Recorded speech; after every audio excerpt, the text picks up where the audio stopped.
Creative Power, Volume 2, Chapter 7, Creative Composition. The general rule tells you to weigh the various factors one against the other, taking into consideration the associated and related values of each in the general idea, plan, or purpose. Determine in this way which are the primary factors involved, which are the secondary, and which are the lesser values. Concentrate on the prime factors and make these the central points of your process of constructive imagination, the focal centers around which you propose grouping the associated factors or elements. The general rule also tells you then to experiment by tentatively placing the secondary factors in association with the relation to the prime factors, regardless of how improbable or incongruous at first may seem such association and relation. Around the letter A, build alphabet block combinations of the letter B, C, D, E, F, G, etc. blocks to see if they make sense or if they suggest anything of rational meaning to you. Discard all combinations that seem lacking in utility, but only after actually making the test and experiment. When there are several apparently satisfactory or fairly promising combinations, weigh these one against the other to determine their comparative values, discarding the lesser values and retaining the greater until you have secured the survival of the fittest. Then proceed to test out the lesser factors in the same way, working out all the details of the plan. In the above stated principles of the general rule, there is condensed the statement of the general methods employed by man in all of his inventive processes from past time to the present, and in fact, the methods seemingly employed by nature herself. There is therefore nothing entirely new in the method. The newness, however, is there. It consists of the fact that man has discovered how to apply this method consciously, deliberatively, systematically, and scientifically, instead of a blindly, instinctively, haphazardly, and in a hit or miss manner. Modern psychology has simply harnessed this mental process and now drives it under perfect control. Thus, the old method becomes a new one because applied in a new way. The old new method has been given several names. Perhaps the name creative composition fits it as well as any, so we shall employ it here. Composition means the act of composing, putting together, joining together, uniting, associating, correlating. Creative composition then means the act of recomposing, recombining, readapting, rearranging, or newly putting together the mental image ideas of man or of nature in the process of constructive imagination, proceeding toward the achievement of a definite purpose and the realization of a definite ideal. In creative composition, you begin with the building materials of mental image ideas, which you have gathered together and arranged according to a convenient and efficient classification. For the purposes of a familiar illustration of the scientific principle involved, let us ask you to think of these building materials of mental image ideas as resembling the familiar building blocks of childhood. You have the general idea of your definite purpose and definite ideal before you. You perceive clearly the obstacle which you wish to overcome, the new means to an old end, or new ends for old means, the bridge which you wish to build over the space separating the two sides of the stream of ideas. How shall you proceed to accomplish these ends by means of your imaginative building blocks? The answer is simply as the child proceeds when he wishes to build the structure which he has in mind, i.e. by taking up the various building blocks of various sizes and forms and experimenting with them. The child puts this block alongside of that block, and finding that the combination will not answer, he continues to make new and still newer combinations until at last he discovers the combination that will work. If you will examine the history of inventions and scientific discoveries, you will find that the great triumphs in these respective fields have been made in just this way. The two terms experiment and experience are closely connected. Both have the same origin. Both spring from the Latin experior, meaning to try. Experiment is a trial or test made with the hopes of discovery. Experience is the knowledge gained from experiments.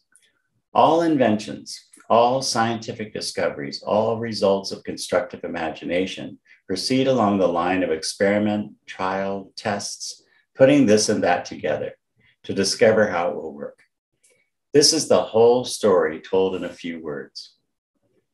In working toward the achievement of your definite purpose and definite ideal through the constructive imagination, you must put this and that together along the lines of experiment, trial, and test. You must arrange your imaginative building blocks, first in this new combination and then in that one. You must at times even break apart some of the blocks, using portions of them to add to others, and thus to form new combinations. You must proceed with the idea that somewhere in these blocks, there abides the certainty of a successful combination, and it is up to me to find it. In your imaginative building blocks, there is hidden the secret of the exact combination for which you are seeking.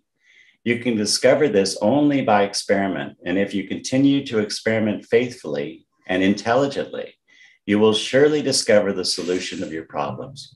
Here is the process reduced to a familiar illustrative formula.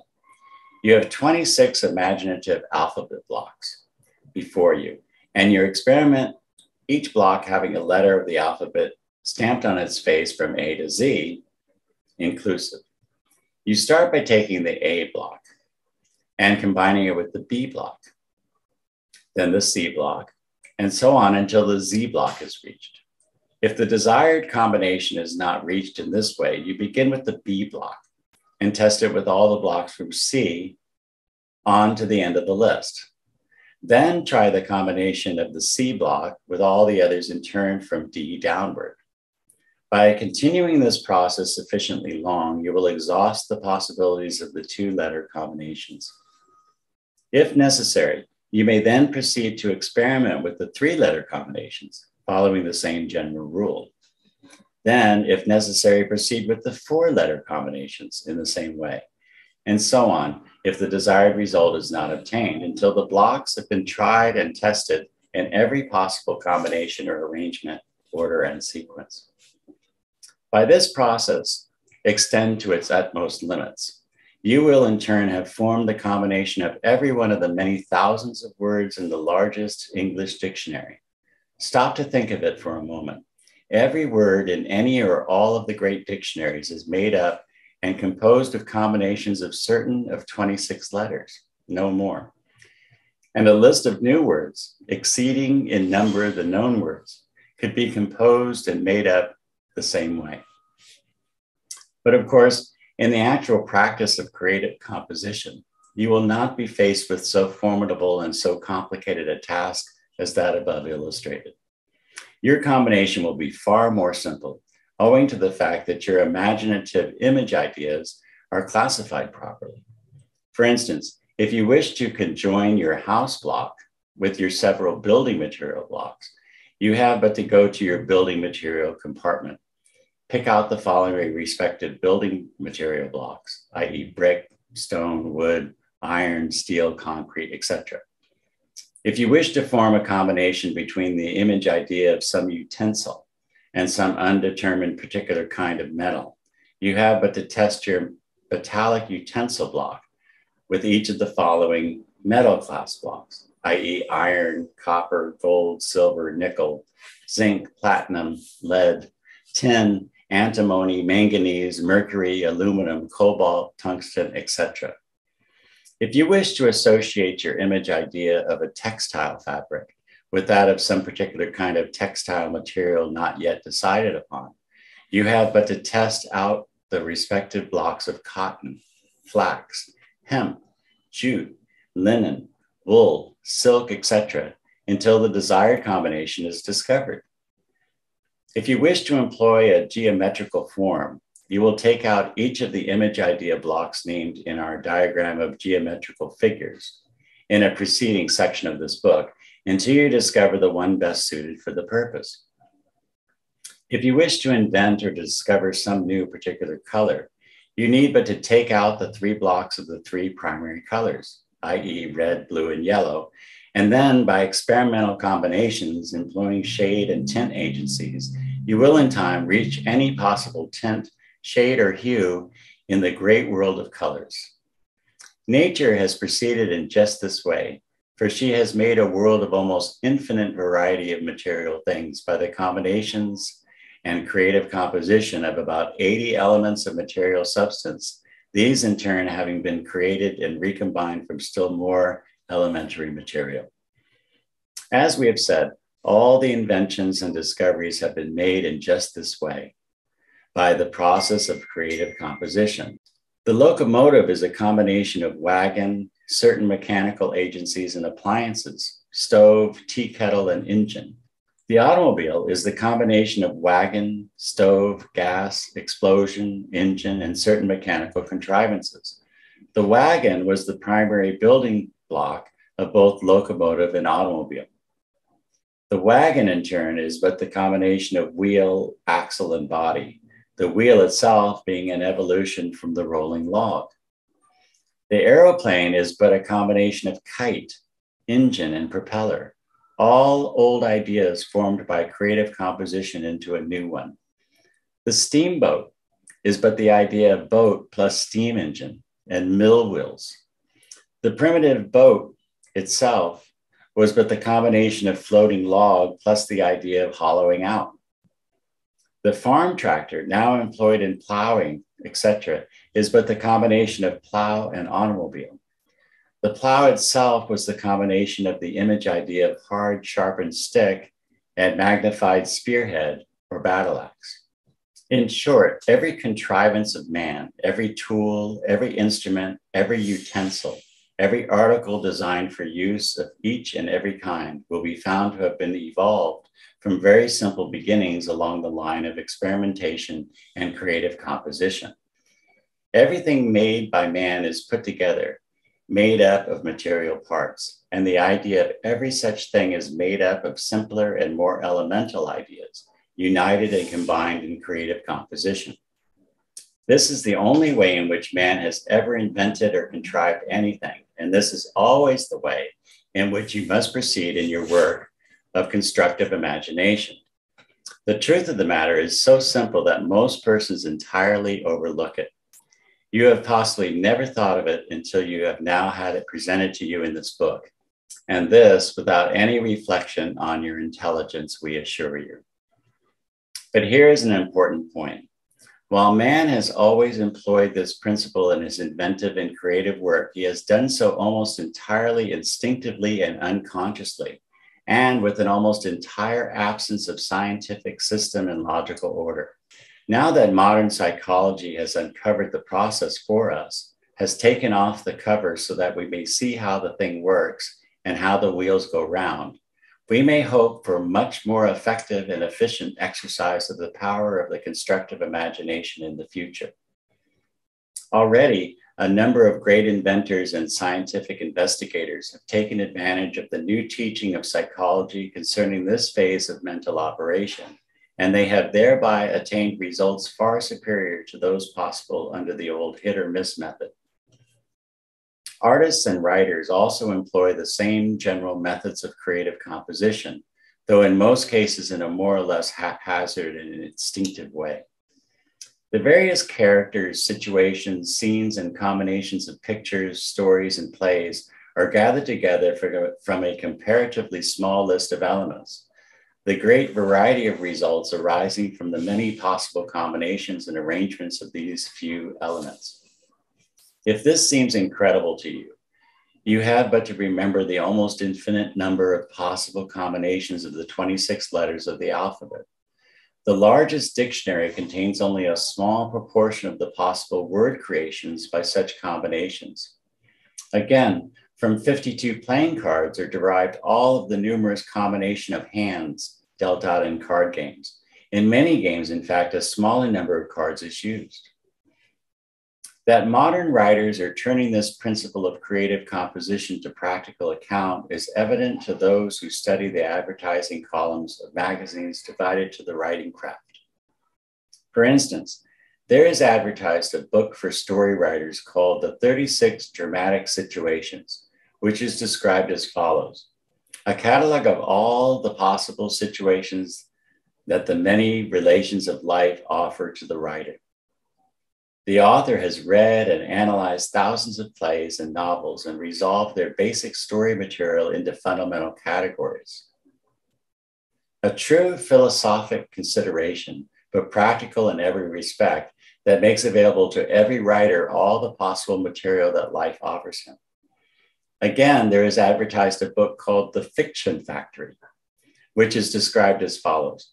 A writer who wrote thousands of stories and made thousands of dollars by setting up a story mill tells how he did it and gives a record of his work in this instructive, stimulating book. It should be in the hands of everyone interested in how authors do their work. You may smile at these advertisements and shrug your shoulders, but you buy and read the stories so composed. Jack London, the popular novelist, in his story of Martin Eden, which many regard as being largely autobiographical, pictures his hero as busily engaged in writing newspaper storiettes for the syndicates which supply them to the newspapers in all parts of the country. These productions were what is known as pot boilers, of course, written hastily to meet the popular demand and to gratify the popular taste. Martin had not yet arrived at the place and time where his more finished, more subtle, and more realistic efforts were appreciated by readers and accepted by publishers. London pictures Martin busily engaged in reading over his rejected storiettes and thus finding out how not to write such productions, as well as just how to write them. He found out what to put in and what to leave out. In this way, he worked out a perfect formula. This formula consisted of 3 parts. Number 1, a pair of lovers jarred apart. Number 2, they are united by some deed or event. Number 3, wedding bells. He reached the conclusion that the 3rd part was an unvarying quantity, but that the 1st and 2nd parts could be varied an infinite number of times. The application of the formula in London's own words was as follows. Thus, the pair of lovers could be jarred apart by misunderstood motives, by accident or fate, by jealous rivals, by irate parents, by crafty guardians, by scheming relatives, and so on and so forth. They could be reunited by the brave deed of the man lover, by a similar deed of the woman lover, by change of heart in one lover or the other, by forced confessions of a crafty guardian, scheming relative, or jealous rival, by voluntary confession of same, by lover storming girl's heart, by lover making long and noble self-sacrifices, and so on endlessly. It was very fetching to make the girl propose in the course of being united, and Martin discovered bit by bit other decidedly piquant and fetching ruses.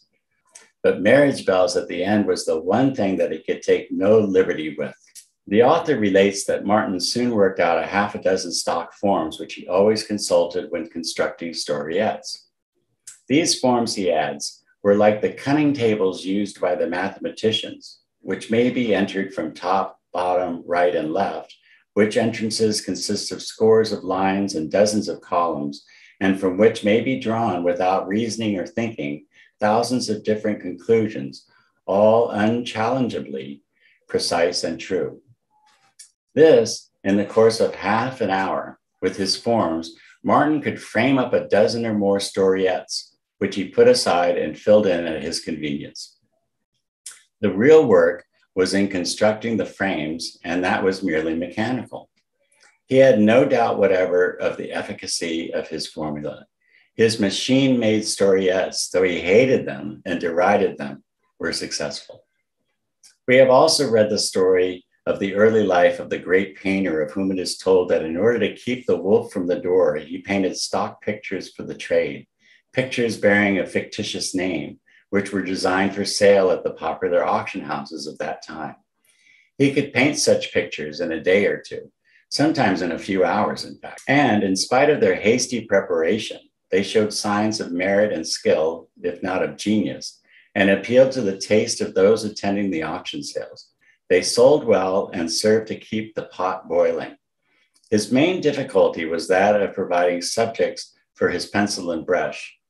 So he set to work to overcome this difficulty. Like Martin Eden, he discovered a formula. He invented a system. He prepared a series of cardboard discs. Upon each disc, he wrote the name of some main element or detail of a picture. The 4 seasons, each were thus noted, each suggesting the associated facts of scenery. Mills, meadows, hills, mountains, the sea, lakes, forests, etc. Each were noted down. Thus, he had at his disposal several hundred elements or details of a popular picture. He made a great combination wheel of his discs, so arranged that when he gave the wheel a twirl, it would finally come to rest with a number of details appearing directly under the arrow point placed just over the top of the wheel. Thus, he would read, for instance, autumn, hill, lake, old mill, etc., etc. And he would then have the general subject of his picture, the details and treatment to be supplied from fancy, inclination, and the mood of the moment. In this way, he avoided too marked monotony, too much repetition, and above all, too much time and thought expended upon hunting for subjects. Sordid, mere mechanical construction, prostitution of talent, you may say. Well, perhaps so, yet the plan accomplished the purpose and overcame the obstacles. In each case, it served as a stepping stone to better things. The real fault was in the cheapness and superficiality of the work, in its absence of animating spirit, not in the mechanism of arranging and combining details. For even the great artist and writer must have his mechanism as well as his genius and inspiration. You would be surprised to learn how laboriously the materials and the combinations of the great artists, writers, and playwrights are obtained and conjoined. You see only the finished product. You lose sight of the mental mechanism which built it up. Yet that mechanism is always there. It must be there. Art serves to conceal it, but not to dispose with it. The machinery is always present and active, though there be also present the God in the machine. Even God or nature employs machinery in creation. We shall close our consideration of the methods of efficient constructive imagination by reminding you that the general rule finally tells you, having reached at least a fairly satisfactory working plan, idea, invention, or solution of your problem, you should then carefully detach yourself from it. You should move from your personal point of view and try to see it as others will see it. Try to imagine the effect it will have on the persons whom you wish to be interested in your finished product, how it will meet with their requirements, satisfy their wants, arouse their desires for it, etc. Your own creative conjunction, plan, method, design, or invention naturally will seem to you as the infant does to its mother. No mother is an unprejudiced critic of her own baby. You must see the thing as others see it in order to arrive at an intelligent idea of the utility of your idea. You must use past experience, reason, judgment, discrimination, and cool decision in this latter testing process. The above statement speaks for itself and is sufficiently comprehensive to stand alone. All that we wish to add is these few words. If your detailed inspection and survey convinces you that your work will not fill the requirements of those for whom it is intended, then back to the mental workshop with it. You will be able to cure the defects, strengthen the weak points, and to reshape the form in accordance with the heart's desire of those who must be satisfied by precisely the same methods already employed. Find out first what is required, then adapt these new factors to the old form by the same old method, and the desired result will be obtained. The principle is universal in its application and will fit any case in which it is applied. It is as invariable as the law of mathematics.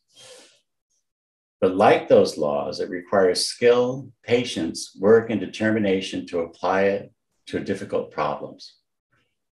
We can close our treatment of the subject of efficient constructive imagination in no better way than by quoting the statement of Herbert Spencer, in which he attributes to constructive imagination the rank of the highest intellectual faculty. His statement follows: instead of constructive imagination being, as commonly supposed, an endowment peculiar to the poet and writer of fiction, it is questionable whether the man of science, truly so called, does not possess even more of it. When imagination rises into the constructive form, there is an ever-increasing originality, which tells at once on the industrial arts, on science, and on literature. Spencer Cott, as truly have added, and on business, on manufacturing, on selling, on distribution or service of all kinds wherein wants are met, demands filled, obstacles overcome, and thwarted purposes set aright. Without the power of constructive imagination, man will never be all there is in him to be, never do all that is in him to do, never reach all that is in him to reach. It lights up the whole horizon of thought as the sunrise flashing along the mountaintop lights the world.